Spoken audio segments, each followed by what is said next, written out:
అన్యాయాలు అధర్మాలు అల్లుకున్న ఈ ఖండాన్ని, అవహేళనలు బానిసత్వముల బందిగున్న ఈ దేశాన్ని, అన్యాయాలు అధర్మాలు అల్లుకున్న ఈ ఖండాన్ని, అవహేళనలు బానిసత్వముల బందిగున్న ఈ దేశాన్ని, సంఖ్యలు తెంచ మహాధీరుడు పుట్టాడు మన దేశంలో, సంఖ్యలు తెంచ మహాధీరుడు పుట్టాడు మన దేశంలో, సమానత్వ సూచనలన్నీ పొందుపరచాడు రాజ్యాంగములో, అతడేరా అంబేద్కరుడు, స్వార్థము లేని మలినము కాని మహామహాత్ముడు అతడేరా అంబేద్కరుడు, స్వార్థము లేని మలినము కాని మహామహాత్ముడు అతడేరా.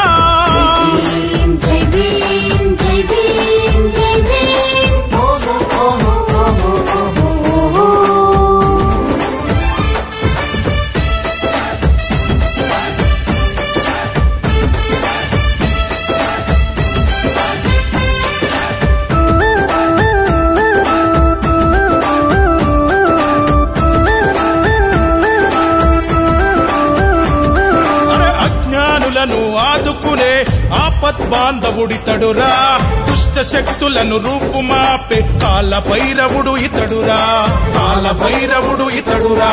కష్టాలన్నీ కాలరాసే కలియుగ కలికి ఇతడురా, దేశ భద్రతను కాపాడే కాలచక్రము ఇతడురా,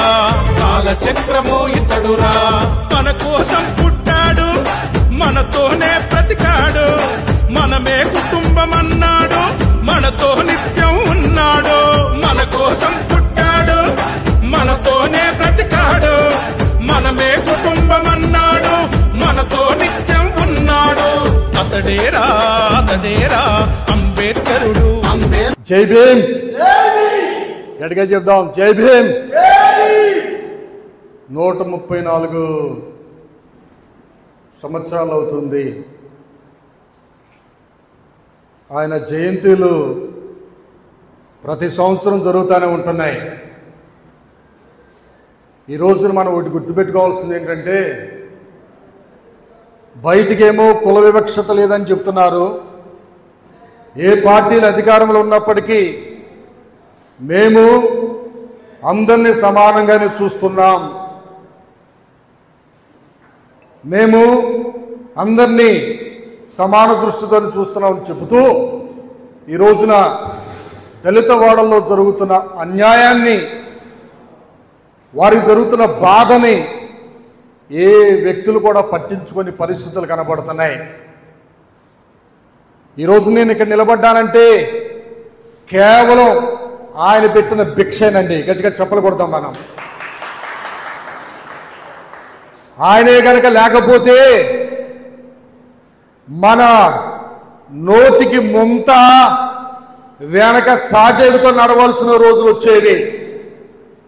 ఈ రోజున మనం ఎంతో కొంత చదువుకున్నాం, ఉన్నతమైన స్థానాల్లో మనం ఉన్నాం. ఆ ఉన్నతమైన స్థానాల్లో అటెండర్ దగ్గర నుంచి ఐఏఎస్ ఐపీఎస్ వరకు మన దళిత జాతి ముద్దు బిడ్డలు అనేక మంది ఉన్నారు. వారందరికీ నేను ఈరోజు తెలియజేస్తున్నది ఏమిటంటే, అనగారిపోతున్న వారిని పట్టించుకోండి, మీ జాతి బిడ్డల్ని ఒకసారి జ్ఞాపకం చేసుకోండి. మన వాడలు ఎలా ఉన్నాయి, మిగిలిన వాడలు చూస్తూ ఉంటుంటే డ్రైనేజ్ వ్యవస్థ కానీ రోడ్ల వ్యవస్థ కానీ అంతా బాగానే ఉంది, కానీ మనం మాత్రం అలాగే ఉన్నాం.